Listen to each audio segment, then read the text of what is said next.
21-year-old Matthew Kuznia is facing criminal charges for allegedly burglarizing True North equipment out east of Northwood, North Dakota.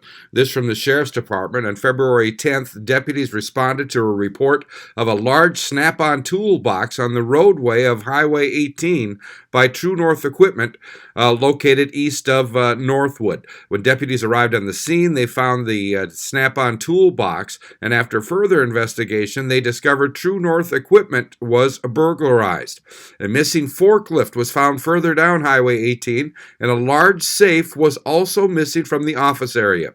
A deputy located a vehicle in Grand Forks containing a large object covered in cardboard. Subsequent investigation led to the arrest of Matthew Kuznia for felony burglary and possession of stolen property. The incident remains under investigation. Anyone with further information is asked to contact the Sheriff's Department at 701-780-8280. I'm Neil Carlson reporting for iNewZ.TV.